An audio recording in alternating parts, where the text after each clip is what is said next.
تایا جان، لیکن وہ تو شہر میں رہتے ہیں، وہ اس پنچایت کے سامنے کیسے کھڑے ہو سکتے ہیں؟ زمین نے حیرت اور بے یقینی سے پوچھا۔ فلک شیر بھائی صرف تمہارے تایا نہیں ہیں، وہ اس خاندان کا وہ ستون ہے جن کی بات آج بھی یہ لوگ نیچے نہیں رکھ سکتے۔ مجھے پورا یقین ہے کہ وہ کوئی نہ کوئی راستہ ضرور نکالیں گے، ورنہ یہ گھر آج ہی اجڑ جاتا۔ جہانگیر شاہ نے گہرے یقین کے ساتھ کہا، حالانکہ ان کا اپنا دل بھی اس وقت کسی انہونی کے ڈر سے کانپ رہا تھا۔ ادھر شہر کے ایک پرتعیش اور شاندار بنگلے میں زندگی اپنے معمول کے مطابق رواں دواں تھی، مگر اس گھر کا ماحول بھی آج کچھ کٹا کٹا سا تھا۔ اذلان شاہ اپنے کشادہ کمرے میں لیپ ٹاپ پہ کام کرنے میں مصروف تھا جب اس کی والدہ رابعہ بیگم پریشان حال دروازہ کھول کر اندر داخل ہوئی۔ اذلان، تم یہاں سے آرام سے بیٹھے ہو اور ادھر تمہارے والد نے فون پہ جو بات کی ہے اسے سن کر میرے پیروں تلے سے زمین نکل گئی ہے۔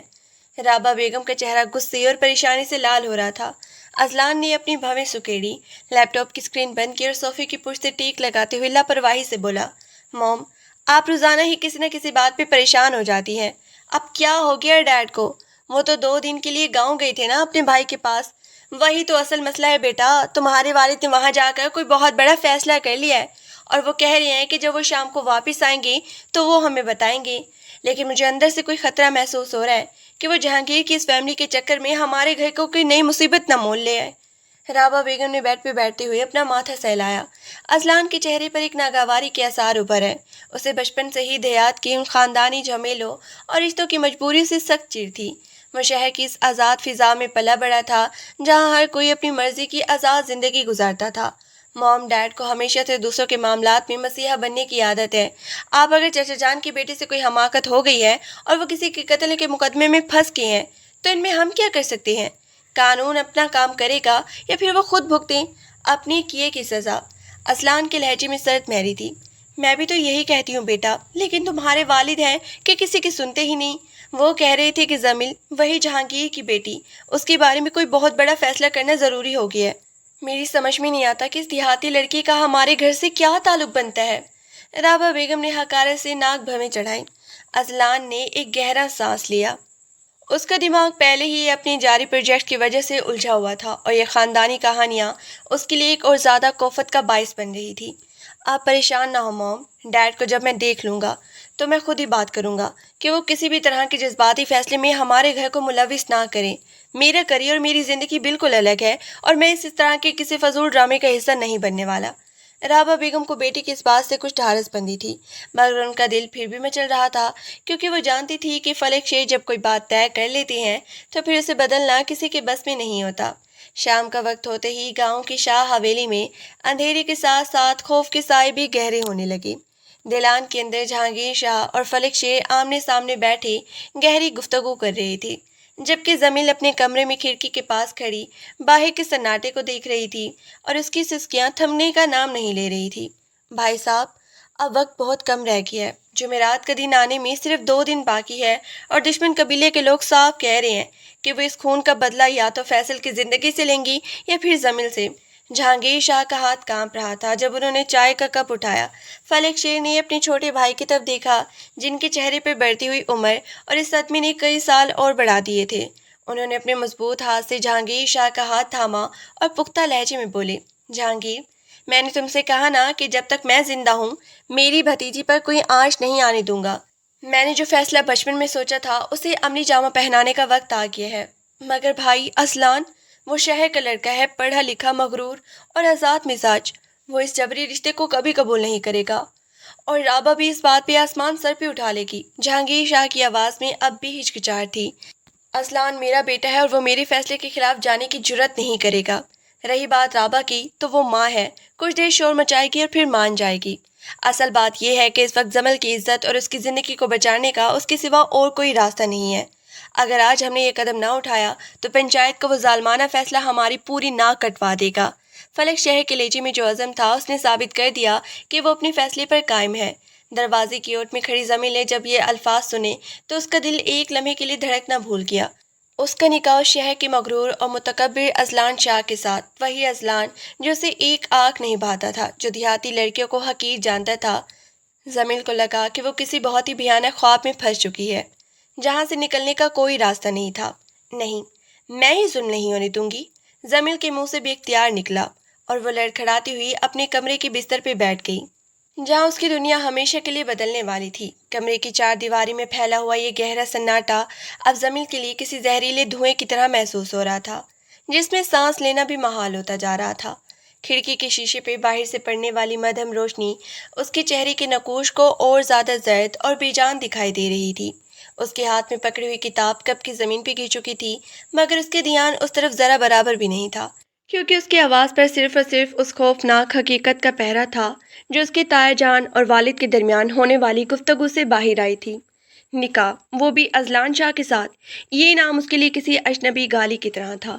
ایک ایسا انسان جو شہر کی پرتاش فضاؤں میں پل بڑھ کے خود کو کسی دیوتا سے کم نہیں سمجھتا تھا، جس کی شخصیت میں ایک ایسا سنگویلانہ غرور اور برتری کا احساس تھا جو دور سے ہی محسوس کیا جا سکتا تھا۔ زمین نے اپنے دونوں ہاتھوں سے اپنے کانوں کو اس طرح زور سے ڈھانپ لیا جیسے وہ ان جملوں کو اپنے ذہن سے کھریچ کے باہر نکال دینا چاہتی ہو، مگر وہ الفاظ اس کے دماغ کی دیواروں پر کسی اڈمٹ سیاہی کی طرح نقش ہو چکے تھے۔ دروازے پہ ہلکی سی دستک ہوئی اور اگلے ہی لمحے زرینہ بیگم اندر داخل ہوئی، جن کے قدموں کی لڑکڑاہٹ اور چہرے پہ چھائی ہوئی موج جیسی زردی صاف بتا رہی تھی کہ وہ خود اندر سے کتنی ٹوٹی ہوئی ہے۔ انہوں نے اپنے دوپٹے کے پلو سے اپنی نم آنکھوں کو صاف کیا اور دھیرے دھیرے چلتی ہوئی بیٹی کے پاس آ کر تخت پوش ہو کر بیٹھ گئی۔ انہوں نے زمل کی شانوں پہ اپنا کامتا ہوا ہاتھ رکھا، مگر ان کے حلق سے کوئی الفاظ نہیں نکل پا رہا تھا، کیونکہ وہ جانتی تھی کہ اس وقت کوئی بھی تسلی بخش جملہ ایک جھوٹ کے سوا کچھ نہیں ہوگا۔ اماں، آپ بھی جانتی ہیں نا کہ یہ سب کیا ہو رہا ہے؟ زمین نے اپنی بھیگی ہوئی سرخ اور پھٹی پھٹی آنکھیں اپنی ماں کے چہرے پر ٹکائی۔ اس کی آواز میں ایک ایسی گہری سسکی تھی جو کلیجہ چیر کے رکھ دی۔ کیا ایک لڑکی کا وجود صرف اس لیے ہوتا ہے کہ جب مردوں کی لڑائی میں کوئی گولی چلی تو اس کی قیمت چنانے کے لیے اس کی عزت اور اس کی پوری زندگی کو منڈی میں لا کے کھڑا کر دیا جائے؟ کہ میری خوابوں کی، میری تعلیم کی اور میری اپنی مرضی کی کوئی قیمت نہیں ہے؟ زرینہ بیگم سے بیٹی کا یہ سوال برداشت نہ ہو سکا۔ ان کے اندر کا بند ٹوٹ گیا اور وہ زمین کو اپنے سینے سے لگاتے ہوئے بے آواز رونے لگی۔ ان کی سسکیاں کمرے کی فضا کو اور زیادہ بوجھل کر رہی تھی۔ میری بچی، میری جان، کیا تو سمجھتی ہے کہ تیرا باپ یا میں اس ظالمانہ فیصلے سے خوش ہے؟ میرا دل بھی اندر سے ایسے کچا ہے جیسے کسی نے چھری رکھ دی ہو، مگر زمین، تو اس معاشرے کے ان جاہل اور خونخوار اصولوں سے ناواقف نہیں ہے۔ اگر آج تیرے تائے جان یہ ڈھال بن کے سامنے نہ آتے تو وہ دشمن قبیلے والے اس گھر کی اینٹ سے اینٹ بجا دیتے، فیصل کو وہ زندہ زمین میں گاڑ دیتے اور تیری عزت کو اس طرح تار تار کرتے کہ ہم کسی کو منہ دکھانے کے قابل نہ رہتے۔ یہ سودا نہیں ہے میری بچی، یہ وہ مجبوری ہے جو ہر ماں کو اندر سے مار دیتی ہے۔ تو کیا اس مجبوری کی قیمت مجھے اپنی زندگی اذلان چاہ کے مغرور انسان کی غلامی میں دے کر چکانی ہوگی اماں؟ زمین نے ماں کے دونوں بازوں سے نکل کر اپنے آنسو پوچھے۔ اس کے لہجے میں اب آنسو سے زیادہ ایک تلخ بغاوت اور بے بسی کا امتزاج تھا۔ وہ انسان جو مجھے دیکھنا بھی گوارا نہیں کرتا، جو دیہاتی لڑکوں کو اپنی جوتوں کی نوک کے برابر سمجھتا ہے، میں اس کے گھر کی دہلیز پر ایک ناپسندیدہ بوجھ بن کے جاؤں گی؟ وہ مجھے کبھی معاف نہیں کرے گا اور میں خود کو کبھی اس جبر کے آگے دل سے تسلیم نہیں کر پاؤں گی۔ وقت سب کچھ سکھا دیتا ہے زمین، سب کچھ۔ زرینہ بیگم نے بیٹی کے رخساروں پہ ہاتھ رکھتے ہوئے انتہائی درد بھری لہجے میں کہا، اسلام ظالم نہیں ہے، بس اس کی دنیا ہم سے بہت الگ ہے۔ جب وہ دیکھے گا کہ اس کی ایک ضد نے ایک معصوم لڑکی کی زندگی کو کس جہنم میں دھکیل دیا ہے تو شاید اس کا پتھر دل بھی موم ہو جائے۔ تجھے بس اپنے صبر کو اپنی طاقت بنانا ہوگا جو تیری پہچان ہے۔ جب یہ تلخ مکالمہ اور آنسوں کا یہ طوفان اس چھوٹے سے گھر میں جاری تھا، بالکل اسی وقت ہزاروں میل دور شہر کے اس پرتعیش اور جدید ترین بنگلے میں حالات ایک الگ ہی ہنگامے کی زد میں تھے۔ فلک شیر اور اذلان آمنے سامنے اس وسیع و عریض لاؤنج میں کھڑی تھی، جہاں لٹکتا ہوا کرسٹل کا فانوس اس وقت بھی ایک سرد اور تپتے ہوئے ماحول میں روشنی ڈال رہا تھا۔ اذلان کے چہرے کے پٹھے اس قدر تنے ہوئے تھے کہ اس کی گردن کی رگیں واضح طور پہ ابھری ہوئی تھی اور اس کی آنکھوں میں اپنے باپ کی اس اچانک اور یک طرفہ فیصلے کے خلاف شدید غصہ دیکھ رہا تھا۔ ڈیڈ، آپ نے مجھ سے پوچھے بغیر، مجھ سے مشورہ کیے بغیر میری زندگی کا یہ فیصلہ کیسے کر لیا؟ کیا میری اپنی کوئی مرضی، کوئی زندگی یا کوئی کریئر نہیں ہے؟ اذلان کا لہجہ بلند ہو چکا تھا اور اس کے اندر کا سارا سکون ایک ہی لمحے میں غارت ہو چکا تھا۔ آپ کو لگتا ہے کہ میں کسی بھی دیہاتی لڑکی کو جسے میں جانتا تک نہیں اپنے گھر کی بہو بنا کر لے آؤں گا اور اس بوجھ کو اٹھاتا پھروں گا؟ آپ نے یہ سوچ کیسے لیا کہ میں آپ کی جذباتی بلیک میلنگ کے آگے چپ چاپ گھٹنے ٹیک دوں گا؟ فلک شیر نے صوفے پر بیٹھ کر نہایت سکون سے اپنی ہاتھ کی انگلیوں کو آپس میں جوڑا۔ ان کے چہرے پر وہ تجربہ کار ٹھہراؤ تھا جوانی کے اس طوفان کے سامنے چٹان کی طرح کھڑا تھا۔ انہوں نے ایک گہرا سانس لیا اور اپنے پرسکون مگر فیصلہ کن آواز میں کہا، اذلان، اپنی زبان کو لگام دو اور ذرا ہوش کے ناخن لو۔ یہ کوئی بچوں کا کھیل نہیں ہے جو تم جب چاہو کھیل ختم کر دو اور جب چاہو شروع کر لو۔ میرا چھوٹا بھائی، میرا خون اس وقت موت کے منہ میں ہے اور اس کا گھر اجڑ رہا ہے۔ وہ خاندان ہماری ہی رگوں سے جڑا ہوا ہے، اور اگر اس وقت میں نے اپنے بھتیجے کی جان بچانے کے لیے اور اپنے خاندان کی عزت کو نیلام ہونے سے بچانے کے لیے قدم نہیں اٹھایا تو پھر اس خاندانی نام کا کوئی مطلب باقی نہیں رہتا۔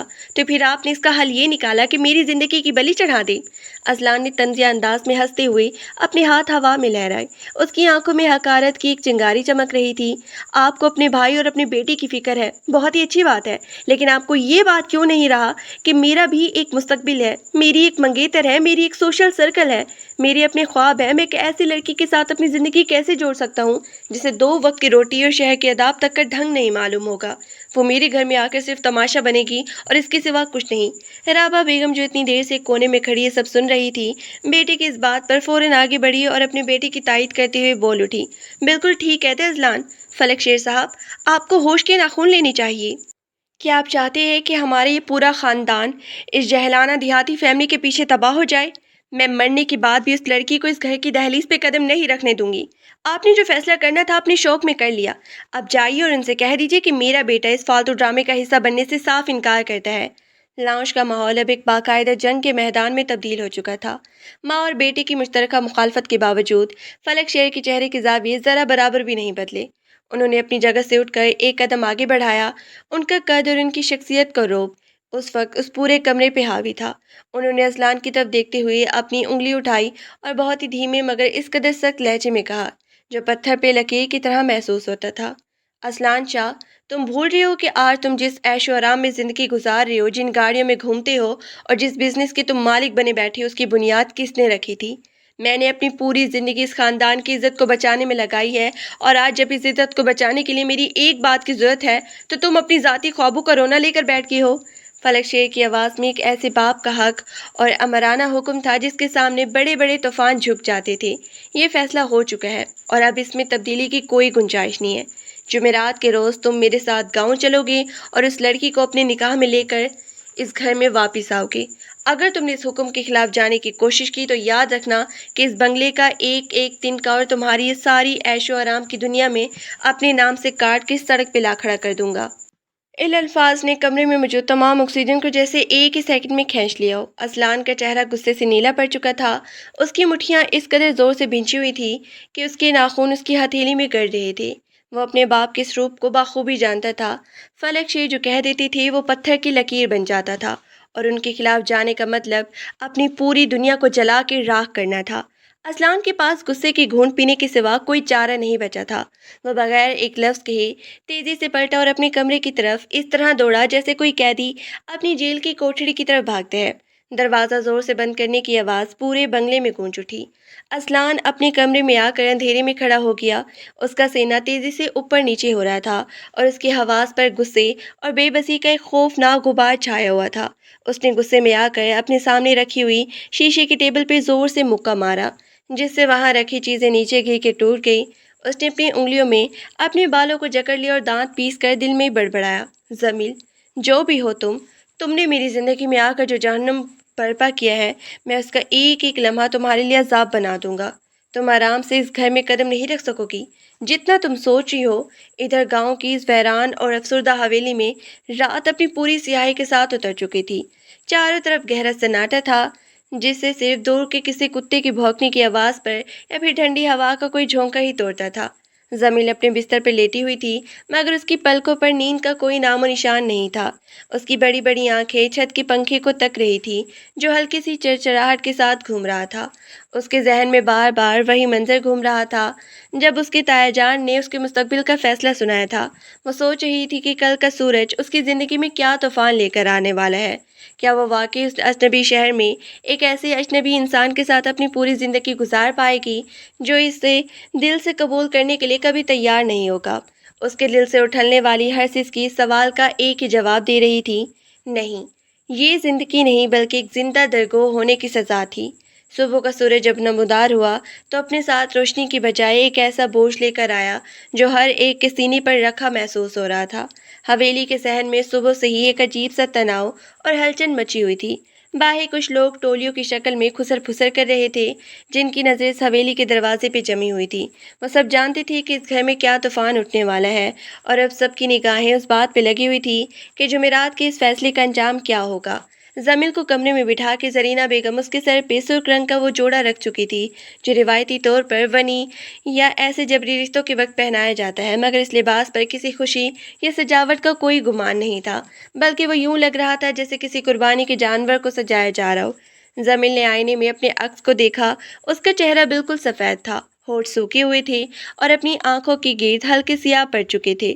اس نے خود کو اس عروسی لباس میں دیکھا تو اس کے اندر موجود تمام جذباتی ایک لمحے کے لیے جمور کا شکار ہو گئے۔ اس نے کانپتے ہاتھوں سے اپنے دوپٹے کو درست کیا، جس کی ایک ایک شکن اس کے ٹوٹتے ہوئے اعتماد کی گواہی دے رہی تھی۔ بیٹی تیار ہو گئی؟ جہانگیر شاہ نے دروازے پہ ہلکی سی دستک دے کر اندر جھانکتے ہوئے کہا۔ ان کی آواز میں وہ روب اور طاقت اب بالکل نہیں بچی تھی جو کبھی ہوا کرتی تھی۔ وہ اندر سے اس قدر ٹوٹ چکے تھے کہ ان کے قدم بھی لڑکھڑا رہے تھے۔ انہوں نے اپنی بیٹی کی طرف دیکھا جن کے تن پر سجا وہ سرخ جوڑا ان کی اپنی بے بسی کا کفن لگ رہا تھا۔ زمین نے اپنے ابا کی طرف دیکھا۔ اس کی آنکھوں میں کوئی شکوہ نہیں تھا، بلکہ ایک ایسی گہری خاموشی تھی جو ہزاروں لفظوں پر بھاری تھی۔ وہ اپنی جگہ سے اٹھی، اپنے باپ کے پاس آئی اور ان کے سینے سے لگ گئی۔ اس کے حلق سے کوئی آواز نہیں نکلی، بس اس کی گرم سانسیں جہانگیر شاہ کے کندھے کو بھگونے لگی۔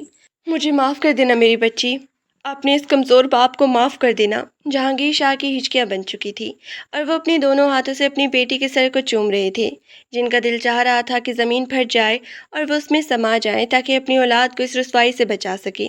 ابا میں جا رہی ہوں، آپ اپنے کو تکلیف مت دیجیے گا، بس اتنا دعا کیجیے گا کہ خدا مجھے اس آگ میں جینے کی ہمت دے سکے اور میرے حصے کا سکون مجھے کہیں نہ کہیں ڈھونڈ لے۔ زمین نے اپنے باپ سے خود کو الگ کیا، اپنے آنسو پونچھے اور ایک انتہائی پرعزم مگر اندر سے کھوکھلی مسکراہٹ کے ساتھ دروازے کی طرف بڑھ گئی۔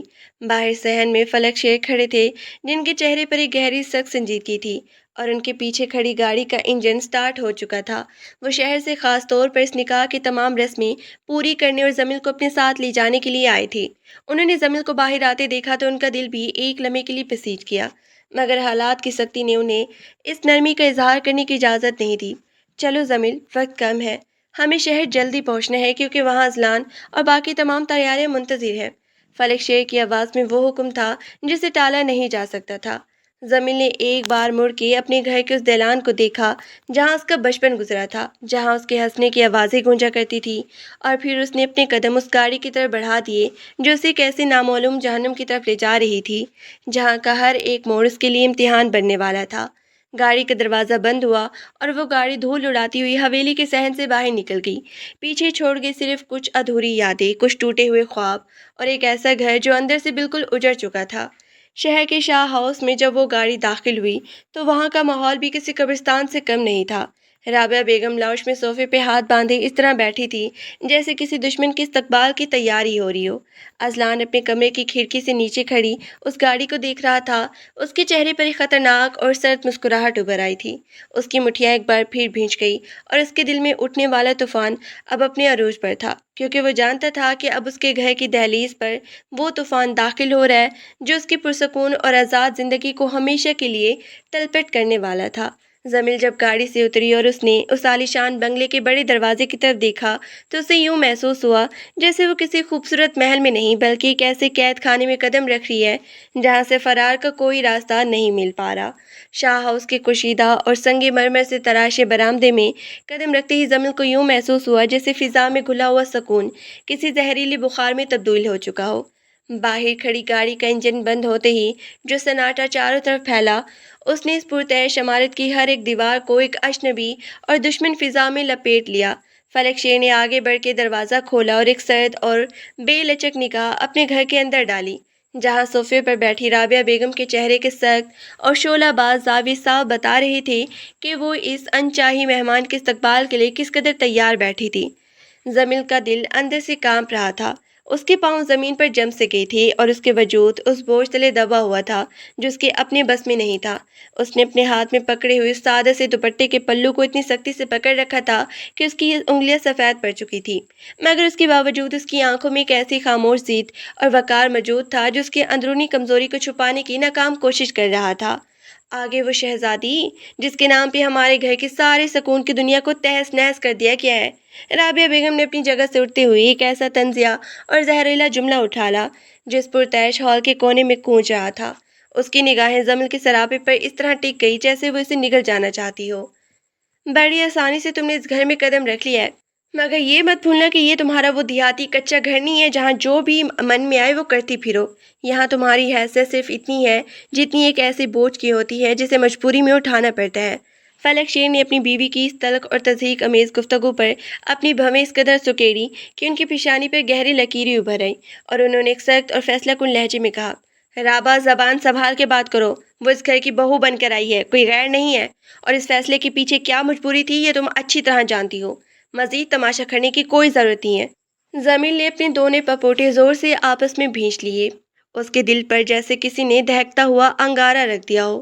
وہ جانتی تھی کہ ایسے یہاں کسی محبت یا خیر مقدم کا انتظار نہیں تھا، مگر اس قدر کھلی نفرت اور حقارت کا سامنا کرنا اس کے لیے ایک ایسا صدمہ تھا جس کی اس نے ہلکی سی بھی توقع نہیں کی تھی۔ وہ وہیں دروازے کے پاس پتھر کی مورتی کی طرح کھڑی رہی۔ اس کے گالوں پر آنسوں کے نشان اب بھی خشک نہیں ہوئے تھے، مگر اس کی آنکھوں میں نمی کی بجائے ایک سرد سا سنسان پن اتر آیا تھا جو اس بات کی خمیازی کر رہا تھا کہ اس کے اندر کا کوئی حصہ ہمیشہ کے لیے ٹوٹ چکا ہے۔ ٹھیک اسی لمحے زینہ کی سیڑھیوں پر کسی کے قدموں کی آہٹ گونجی۔ سب نے چونک کر اوپر کی طرف دیکھا جہاں اذلان شاہ آہستہ آہستہ نیچے اتر رہا تھا۔ اس کا جسم ایک گہرے سرمئی رنگ کے سوٹ میں ملبوس تھا۔ اس کے بالوں میں پڑی ہوئی ہلکی سی شکنیں اور چہرے کے پٹھے اس بات کا خمیازہ تھی کہ وہ اندر سے کس قدر شدید غصے اور ہیجین کی کیفیت سے گزر رہا ہے۔ اس کی گہری اور تیز نگاہیں سیدھا جمیل کے چہرے پر آ کر ٹک گئیں۔ وہ کچھ دیر کے لیے وہیں سڑیوں کے آخری ڈنڈے پر رک گیا۔ اس کے ہونٹوں پر ایک ایسی تلخ اور حقارت امیز مسکراہٹ جو جمیل کی روح تک کو چیر گئی۔ وہ ایک طویل اور پرسکون قدم اٹھاتے ہوئے جمیل کو بالکل قریب آ کر رک گیا، اور اس کا قد اور اس کی شخصیت جمیل کے چھوٹے سے وجود پہ حاوی ہوتی چلی گئی۔ تو یہ ہے وہ تحفہ جو میرے والد نے میری مرضی کے خلاف میری زندگی میں لا کر پھینک دیا ہے۔ اذلان کی آواز میں ایک ایسی ہریانی سرد مہری تھی جو کسی بھی زندہ انسان کو اندر سے جما دینے کے لیے کافی تھی۔ اس نے جمیل کے سراپے کو اوپر سے نیچے تک دیکھا۔ اس کی نگاہوں میں اس دیہاتی لڑکے کے لیے ایک ذرا بھی نرمی برابر یا احترام نہیں تھا، بلکہ ایک ایسی بے پناہ نفرت تھی جو کسی پرانے انتقام کی طرح دہک رہی تھی۔ سنو لڑکی، تمہارے اس خاندان نے جو کھیل کھیلا ہے اور میرے والد نے جو فیصلہ تم پہ مسلط کیا ہے، اس کی قیمت تمہیں ہر روز ہر لمحے چکانی ہوگی۔ اس گھر میں تمہاری حیثیت اس سے زیادہ کچھ نہیں ہوگی کہ تم اس قید خانے کی ایک نام قیدی ہو جس کا یہاں کوئی حق نہیں بنتا سوائے اس کے کہ تم اس غلطی کی سزا بھگتو جو تمہارے بھائی نے کی تھی۔ جمیل نے اپنا سر اٹھایا اور پہلی بار براہ راست اس شخص کی آنکھوں میں دیکھا جس کے ساتھ اس کی پوری زندگی کا سودا کر دیا گیا تھا۔ اس کے اندر خوف کی جو لہر پہلی دوڑ رہی تھی وہ بھی ایک عجیب سی خودداری میں بدل چکی تھی۔ اس کے خشک ہونٹ ہلکے سے ہلے اور اس نے نہایت دھیمی مگر اس قدر صاف اور پروقار آواز میں کہا، آپ کو یہ غلط فہمی ہے کہ میں اس رشتے کو اپنی خوشی یا کسی لالچ میں یہاں لے کر آئی ہوں۔ مجھ پر جو بیتی ہے اور میرے خاندان کو جس عذاب سے گزرنا پڑا ہے اس کا درد میں ہی جانتی ہوں۔ اگر آپ مجھے اس گھر کی سزا مانتے ہیں تو یاد رکھیے کہ میں نے بھی اپنی زندگی اپنی مرضی سے جہنم کے حوالے نہیں کی ہے۔ مجھ پر غرور کرنے کی ضرورت نہیں ہے کیونکہ میں اس جبر سے اتنی ہی بیزار ہوں جتنا آپ اس رشتے سے جھنجھلا رہے ہیں۔ اذلان اس کی اس بے باک اور پروقار جواب پر ایک لمحے کے لیے دھنگ رہ گیا۔ اسے ہرگز یہ توقع نہ تھی کہ ایک عام دیہاتی گھرانے کی سہمی ہوئی لڑکی اتنی جرأت کے ساتھ اس کی آنکھوں میں آنکھیں ڈال کے بات کرے گی۔ اس کے چہرے کے تاثرات میں ایک پل کے لیے حیرت کی ہلکی سی لہر دوڑی جو فوراً ہی ایک شدید اور تیز غصے میں تبدیل ہو گئی، کیونکہ اس کی مردانہ انا اس کی بات کو قبول کرنے کے لیے تیار نہیں تھی۔ کوئی لڑکی، وہ بھی ایسی جسے زبردستی لایا گیا ہو، اس کے سامنے اس طرح زبان چلائے۔ بہت ہی زبان چلنے لگی تمہاری۔ لگتا ہے تمہیں ابھی تک اندازہ نہیں ہوا کہ تم کس کے گھر اور کس کی دہلیز پہ کھڑی ہو۔ اذلان نے اپنے چہرے کو جمیل کے اور قریب کرتے ہوئے دانت پیس کر کہا۔ اس کے لہجے میں ایک خوفناک اور وارننگ تھی۔ یہ شہر ہے اور یہاں کے اصول وہ نہیں ہیں جو تمہارے اس پسماندہ گاؤں میں ہوتے ہیں۔ یہاں ایک ایک لمحہ تمہارے لیے کانٹوں پہ چلنے کے مترادف ہوگا، اور اس کا آغاز آج ہی سے ہو چکا ہے۔ اس کے بعد ازلان نے ایک حقارت تمیز نظر زمین پہ ڈالی، بغیر ایک اور لفظ کے ہی وہاں سے تیزی سے مڑا اور اپنے کمرے کی طرف واپس پلٹ گیا۔ اس کے قدموں کی دھمک اس پورے ہال میں گونجتی رہی۔ رابعہ بیگم نے ایک نفرت بھری گھونٹ زمین کو دیکھا اور منہ بناتے ہوئے اپنے کمرے کی طرف چلی گئی۔ برآمدے میں اب صرف فلک شیر اور زمین رہ گئے تھے۔ فلک شیر نے گہرا اور تھکا ہوا سانس لیا۔ وہ اپنے بیٹے کے سخت رویے سے بخوبی واقف تھا، مگر اس وقت ان کے پاس اس کے علاوہ کوئی چارہ نہیں تھا کہ وہ حالات کے اس طوفان کو برداشت کرتے۔ انہوں نے آگے بڑھ کے ملازموں کو آواز دی اور کہا کہ وہ زمین کو اس کے کمرے تک چھوڑ آئے، جو اس عالیشان بنگلے کے ایک کونے میں واقع چھوٹا سا گیسٹ روم تھا۔ کمرے کا دروازہ جب بند ہوا تو زمین کے اندر کا سارا ضبط ایک ہی لمحے میں ٹوٹ گیا۔ وہ اپنے پیروں پہ کھڑی نہ رہ سکی اور دروازے کے ساتھ ہی نیچے فرش پر بیٹھ گئی، اور اس کے سینے سے نکلنے والی وہ سسکیاں جو اس نے اتنی دیر سے گلے میں دبا رکھی تھی، اب آزاد ہو کر اطمینان اور خاموشی کے کمرے میں گونجنے لگی۔ اس نے اپنے دونوں ہاتھوں میں اپنا منہ چھپا لیا اور پھوٹ پھوٹ کے رو دی۔ کمرے کی وہ پرتیش سجاوٹ، وہ نرم بستر اور وہ چمکتی ہوئی دیواریں اسے کسی سونے کے پنجرے کی طرح محسوس ہو رہی تھی، جس میں ایک پرندے کو اس کے پر کاٹ کر بند کر دیا گیا ہو۔ اسے اپنا ماضی، اپنے والد کا وہ ٹوٹا ہوا چہرہ اور وہ حویلی کا دالان بار بار یاد آ رہا تھا، جہاں وہ آزادی سے سانس لیا کرتی تھی۔ اب یہاں نہ تو اس کا کوئی اپنا تھا، نہ کوئی ایسا انسان جس کے ساتھ اسے اکیلے پن کو سمجھ سکتا، اور اوپر سے ازلان شاہ کی وہ سنگ دلانہ دھمکیاں اس کے دل پر کسی بوجھ کی طرح رکھی ہوئی تھی۔ دوسری طرف ازلان اپنے کمرے میں پہنچ کر غصے سے پاگل ہو رہا تھا۔ اس نے اپنے کوٹ کو اتار کر بیڈ پہ پھینکا اور اپنے بالوں میں باندھے پھرے ہوئے کمرے کے اندر چکر کاٹنے لگا۔ اس کے دماغ میں بار بار زمین کے وہ سیاہ، گہرے اور پرعزم آنکھیں گھوم رہی تھیں، جن میں خوف کی بجائے ایک عجیب سی طاقت اور سچائی چھپی ہوئی تھی۔ وہ خود کو سمجھنے کی کوشش کر رہا تھا کہ وہ لڑکی صرف ایک مجبوری ہے، ایک ایسا بوجھ ہے جسے اس کے باپ نے زبردستی اس کے گلے باندھ دیا ہے، مگر پھر بھی اس کے دل کے کسی نہ کسی گوشے میں اس لڑکی کا وہ جملہ بار بار گونج رہا تھا: مجھ پہ غرور کرنے کی ضرورت نہیں ہے، کیونکہ میں اس جبر سے اتنی ہی بیزار ہوں جتنا آپ اس رشتے سے جھنجھلا رہے ہیں۔ یہ الفاظ اس کی انا کو اس طرح چھید کر رہے تھے جیسے کوئی نوکیلا کانٹا ہو۔ اس نے زندگی میں کبھی کسی انسان کو اتنی جرأت کے ساتھ اپنے سامنے بولتے ہوئے نہیں دیکھا تھا، اور یہی بات اس کے اندر ایک عجیب سی بے چینی پیدا کر رہی تھی، جسے وہ خود بھی پوری طرح سمجھ نہیں پا رہا تھا۔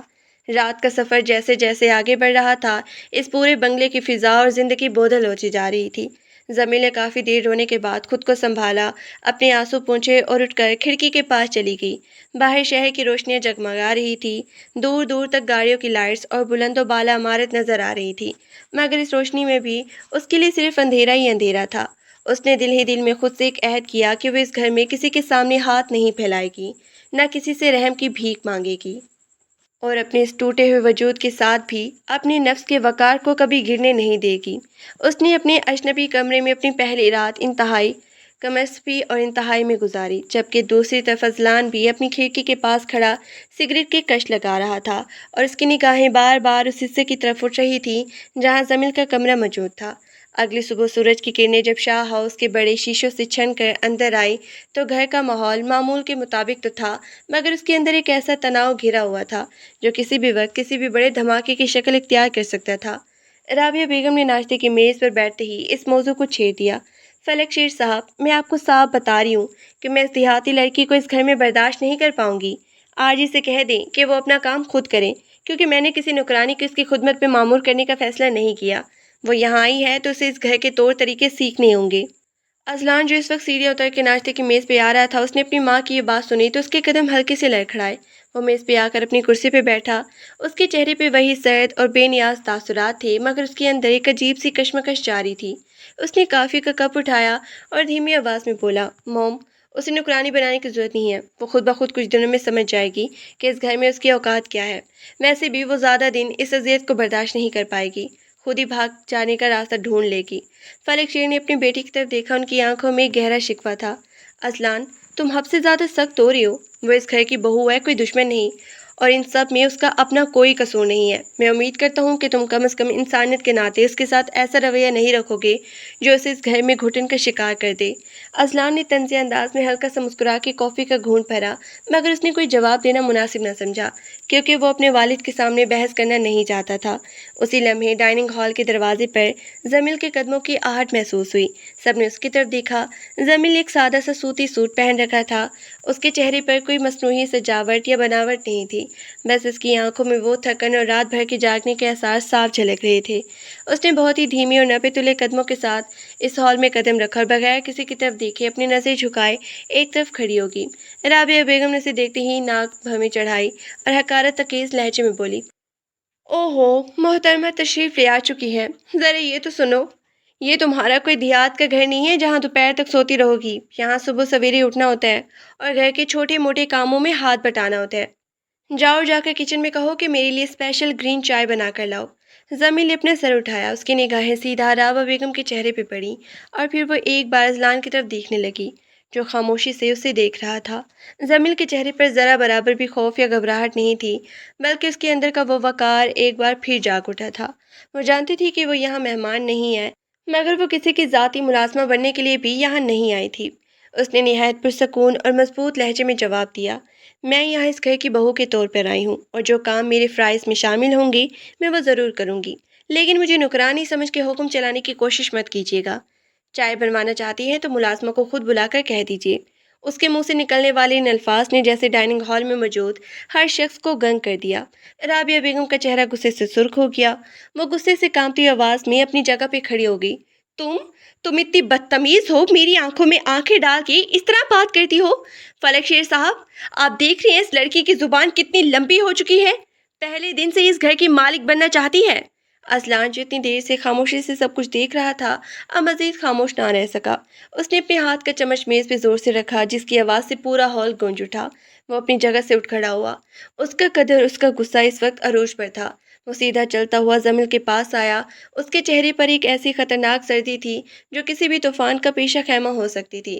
اس نے زمین کے بالکل قریب آ کر بہت ہی دھیمے مگر اس قدر زہریلے اور سخت لہجے میں کہا، تمہاری زبان کو لگام دینے کا وقت اب آ چکا ہے۔ تم نے شاید یہ سمجھ لیا ہے کہ تم یہاں کسی کو مہمان بن کر آئی ہو، مگر یہ تمہاری بہت بڑی بھول ہے۔ میری ماں کے سامنے اس طرح اونچی آواز میں بات کرنے کا انجام تمہیں بہت ہی جلد معلوم ہو جائے گا۔ زمین نے ذرا برابر بھی پیچھے ہٹنے کے بجائے اپنی گردن کو مزید سیدھا کیا اور اس کی آنکھوں میں دیکھتے ہوئے کہا، میں نے کسی کی توہین نہیں کی ہے، بس اپنے حق کی بات کی ہے۔ اگر سچ بولنا بدتمیزی ہے تو ہاں، میں بدتمیز سہی۔ آپ چاہے مجھ پہ جتنا مرضی ظلم کر لے، مجھے اس گھر میں قید کر دیں، مگر میری خودداری اور میری ضمیر کو خریدنے کی کوشش مت کیجیے گا، کیونکہ وہ کسی کے باپ کے ہاتھ بھی نہیں بک سکتا۔ اذلان کی ہاتھ کی مٹھیاں اس قدر زور سے بھینچ گئی کہ اس کی پورے سفید ہو گئی۔ اس نے اپنی زندگی میں کبھی کسی انسان سے اس طرح ٹکراؤ نہیں دیکھا تھا، خصوصاً کسی ایسی لڑکی سے جسے وہ محض ایک بے بس مجبوری سمجھ رہا ہو۔ اس کے اندر کا غصہ ایک عجیب سی حیرت اور کشتی میں بدلنے لگا تھا۔ وہ دیکھ رہا تھا کہ یہ لڑکی ٹوٹنے کے باوجود جھکنے کے لیے تیار نہیں تھی۔ اس کی آنکھوں میں موجود وہ چمک اور آنسوں کے پیچھے چھپا ہوا وہ درد اذلان کے دل کے اندر کہیں گہرائی میں ہلکی سی ہلچل مچا رہا تھا، جسے وہ خود بھی ماننے کے لیے تیار نہیں تھا۔ فلک شیر نے فوراً بیچ میں آ کر صورتحال کو سنبھالنے کی کوشش کی۔ اذلان، بس کرو، اتنی سی بات پہ تماشا مت بناؤ۔ زمین، تم اپنے کمرے میں جاؤ۔ انہوں نے زمین کو اشارہ کیا، جو ایک لمحے کے لیے اذلان کی طرف دیکھنے کے بعد خاموشی سے پلٹی اور اپنے کمرے کی طرف چلی گئی۔ اسی کشمکش اور تلخ ماحول کے باوجود اس دن ایک ایسی لکیر کھینچتی گئی جس نے اذلان کے دل و دماغ میں زمین کے وجود کو مٹا دینا ناممکن کر دیا تھا۔ وہ جانتا تھا کہ یہ لڑکی اس کے لیے کوئی عام انسان نہیں بننے والی، بلکہ یہ رشتہ اس کی زندگی کا سب سے بڑا اور سب سے مشکل امتحان ثابت ہونے والا ہے۔ زمین کے کمرے میں پہنچتے ہی ایک بار پھر وہی تنہائی تھی، مگر اس بار اس تنہائی میں خوف کی بجائے ایک عجیب سا حوصلہ شامل ہو چکا تھا، جو اس بات کی گواہی دے رہا تھا کہ وہ اس طوفان کے سامنے ہار ماننے والی نہیں تھی۔ وقت کا یہ سفر اب کسی موڑ پہ جانے والا تھا، اور ان دونوں کی یہ نفرت کب اور کیسے انجانے رشتے میں بدلنے والی تھی، یہ وہ راز تھا جو آنے والے دن ہی ظاہر کرنے والے تھے۔ وقت کا یہ پہیہ جب آگے بڑھا تو اس نے شاہ ہاؤس کے اندرونی ماحول کو بھی آہستہ آہستہ بدلنا شروع کر دیا۔ زمین نے اپنی زندگی کے اس گھٹن ترین دور میں کبھی بھی ہار نہ ماننے کا جو طے کیا تھا، وہ اب اس گھر کے کونے کونے میں اپنی خاموش اور باوقار سنجیدگی سے رنگ بھر رہا تھا۔ ابتدائی دنوں میں جو نفرت، حقارت اور طنز کے تیر اس کے ساتھ پھینکے جاتے تھے، وہ اب وقت کی دھوپ میں مانند پڑنے لگے تھے۔ زمین نے کبھی کسی کے سامنے شکوہ نہیں کیا، نہ ہی اپنے زخموں کی نمائش کی۔ اس کا صبر، استقامت اور اس کا پرسکون رویہ اس گھر کے مکینوں کے لیے ایک اندیکھا سوال بن چکا تھا۔ وہ صبح سویرے اٹھ کر اپنے حصے کا کام خود کرتی، کچن کے انبار میں ملازمین کا ہاتھ بٹاتی اور باقی وقت اپنے کمرے میں کتابوں کے مطالعے یا اپنی تنہائی میں گزارتی۔ اس کے اس بے نیاز اور باوقار انداز نے آہستہ آہستہ گھر کے ملازمین کے دلوں میں اس کے لیے ایک گہرا احترام پیدا کر دیا تھا، یہاں تک کہ رابعہ بیگم کے دل میں بھی جو زمل کے خلاف ایک پہاڑ جیسی نفرت بیٹھی ہوئی تھی، وہ اب دور رکنے لگی تھی۔ رابعہ بیگم نے کئی بار نوٹس کیا کہ زمل کتنی خاموشی سے ہر ایک کی ضرورت کا خیال رکھتی ہے۔ جب اذلان رات گئے تھکا ہارا گھر لوٹتا اور اس کے کمرے میں رکھی میز پر ٹھنڈی کافی یا کھانا ویسے کا ویسے پڑے رہتا، تو زمل چپکے سے وہاں جا کر اس کے لیے تازہ قہوہ رکھ دیتی یا اس کی بکھری ہوئی کاغذات کو کرینے سے سمیٹ دیتی۔ شروع میں اذلان اس بات پہ بھی غصہ کرتا تھا کہ اس کی ذاتی زندگی میں مداخلت کیوں کی جا رہی ہے، مگر وقت کے ساتھ ساتھ اس کے اس غصے کے پیچھے چھپا تضاد پگھلنے لگا تھا۔ اذلان جو خود کو ایک انتہائی عملی، سنگ دل اور اپنے اصولوں پر سختی سے کاربند انسان سمجھتا تھا، اب اپنے ہی گھر کے اندر ایک ایسی کشمکش میں مبتلا ہو چکا تھا جس سے فرار کا کوئی راستہ اس کے پاس نہیں تھا۔ وہ جتنی کوشش کرتا زمین سے لاتعلقی برتنے کی وہ جتنی کوشش کرتا زمین سے لاتعلقی برتنے کی اتنی ہی شدت سے اس کا یہ وجود اس کے حواس پہ حاوی ہوتا چلا جاتا تھا۔ اس کی وہ سیاہ، گہری اور پرعزم آنکھیں جو پہلی ملاقات میں اس کی انا کو چیلنج کر گئی تھی، اب اذلان کے خوابوں کا حصہ بننے لگی تھی۔ ایک رات جب بارش اپنی پوری شدت سے شہر کی سڑکوں پہ برس رہی تھی اور باہر چلنے والی سرد ہواؤں نے شاہ ہاؤس کی شیشوں پہ دھند کی تہہ جما دی تھی، تب اذلان اپنے کمرے کی کھڑکی کے پاس اکیلا کھڑا سگریٹ کی کش لگا رہا تھا۔ اس کا دل شدید بے چینی اور ہیجان کا شکار تھا۔ پچھلے چند دنوں سے اس کی طبیعت بھی کچھ ناساز چل رہی تھی، مگر وہ اپنے اس کمزور پہلو کو کسی کے سامنے ظاہر نہیں کرنا چاہتا تھا۔ اس نے اپنے سر کو دونوں ہاتھوں سے تھام لیا کیونکہ شدید سر درد کی وجہ سے اس کی پلکیں بوجھل ہو رہی تھی۔ ٹھیک اسی لمحے اس کے کمرے کا دروازہ بہت ہی ہلکے سے کھلا اور زمین اندر داخل ہوئی۔ اس کے ہاتھ میں ایک ٹرے تھی جس پر گرم سوپ اور پانی کا گلاس رکھا ہوا تھا، کیونکہ وہ کچن میں ملازمت سے سن چکی تھی کہ اذلان نے شام سے کچھ نہیں کھایا اور اس کی طبیعت ٹھیک نہیں ہے۔ زمین کو اپنے کمرے میں آتے دیکھ کر اذلان نے چونک کر سر اٹھایا۔ اس کی پیشانی پہ بل ابھر آئے تھے اور اس کے لہجے میں وہی پرانی سرد مہری گھل گئی۔ تم یہاں کیا کر رہی ہو؟ میں نے کتنی بار کہا ہے کہ میری اجازت کے بغیر میرے کمرے میں آنے کی جرات مت کیا کرو۔ زمین نے ذرا برابر بھی گھبرائے بغیر ٹرے کو میز پہ رکھا، اپنی نگاہیں اٹھا کر سیدھا اذلان کی سرخ ہوتی ہوئی آنکھوں میں دیکھا اور پختہ مگر نرم لہجے میں بولی، میں یہاں آپ کی مالکن یا آپ کی کوئی خوشامد کرنے نہیں آئی ہوں۔ میں نے کچن میں سنا تھا کہ آپ کی طبیعت ٹھیک نہیں ہے اور آپ نے سارے دن کچھ نہیں کھایا۔ ضد اپنی جگہ صحیح، مگر اپنی صحت کو اس طرح برباد کرنا حماقت کے سوا کچھ نہیں۔ یہ سوپ پی لیجیے، ورنہ آپ کا یہ سر درد صبح تک آپ کو مزید تکلیف دے گا۔ اذلان کے اس بے خوف اور خلوص سے بھرپور انداز پر ایک لمحے کے لیے دھنگ رہ گیا۔ وہ انسان جو ہمیشہ دوسروں پہ حکم چلانے کا عادی تھا، آج ایک ایسی لڑکی کے سامنے خاموش کھڑا تھا جو اس کی پرواہ بھی کر رہی تھی اور اسے جھاڑ بھی رہی تھی۔ اس کے اندر اس کی سادی مردانہ انا اور سنگ دلانہ غرور اس ایک لمحے میں ریزہ ریزہ ہو گیا۔ اس نے آگے بڑھ کے زمل کا ہاتھ پکڑ لیا۔ اس کی گرفت اتنی پرسکون تھی کہ زمل کے دل کی دھڑکن ایک پل کے لیے رک گئی۔ اذلان کی آنکھوں میں اب وہ نفرت نہیں تھی، بلکہ ایک ایسا گہرا درد اور شرمندگی چھپی ہوئی تھی جو طویل عرصے سے اس کے اندر ہی دبی ہوئی تھی۔ زمل، اذلان کی آواز کانپ اٹھی۔ اس کے حلق سے یہ نام اتنی خلوص اور نرمی کے ساتھ نکلا کہ زمل نے حیرت سے اپنی پلکیں اٹھائی۔ تم اتنے اچھے کیوں ہو؟ میں نے تمہارے ساتھ کیا کچھ نہیں کیا؟ تمہیں اس گھر کی ہر روز ایک نئی اذیت دی، تمہیں تانے دیے، تمہیں اس جبر کا ذمہ دار ٹھہرایا جو میرے اپنے باپ کا فیصلہ تھا۔ پھر بھی تم میرے لیے اتنی فکر کیوں کرتی ہو؟ کیوں تم مجھ سے اتنی نفرت نہیں کرتی جتنی میں تمہارے ساتھ کر رہا تھا؟ زمین نے اپنی نگاہیں جھکا لی۔ اس کے گالوں پر ایک ہلکی سی سرخ لالی دوڑ گئی اور اس کے لبوں پر زندگی کی پہلی سچی اور خوبصورت مسکراہٹ ابھری۔ اس نے اپنا دوسرا ہاتھ اذلان کی طرف بڑھایا اور بہت ہی دھیمے مگر پرعزم لہجے میں کہا، کیونکہ میں جانتی ہوں اذلان کہ آپ ظالم نہیں ہیں، آپ صرف اس جبری رشتے کے بوجھ اور اپنی مردانہ انا کے حصار میں قید تھے، بالکل ویسے ہی جیسے میں اس قید خانے میں ہوں۔ نفرت کرنا بہت آسان ہوتا ہے اذلان چاہ، مگر کسی کے دل میں اپنے لیے جگہ بنانا صرف صبر اور خلوص سے ہی ممکن ہوتا ہے۔ میں نے آپ سے کبھی نفرت نہیں کی، کیونکہ میں نے دیکھ سکتی ہوں کہ آپ غصے کے پیچھے صرف ایک خوف تھا، اس بات کا خوف کہ کوئی آپ کی مرضی کے بغیر آپ کی زندگی پر قابض ہو گیا۔ اذلان کا دل چاہا کہ وہ زمین میں گر جائے۔ اس نے محسوس کیا کہ وہ اب تک کسی بڑی حکامت میں مبتلا تھا، کہ اس نے اتنی نفیس، باوقار اور محبت کرنے والی روح کو ہمیشہ ایک بوجھ سمجھا تھا۔ اس نے بغیر ایک اور لمحہ ضائع کیے زمین کو اپنے مضبوط حصار میں کھینچ لیا۔ اس کا وہ مضبوط سینہ جو اب تک دنیا کے سامنے ایک چٹان کی طرح سخت رہتا تھا، آج اس معصوم لڑکی کے سامنے پگھل کر موم ہو چکا تھا۔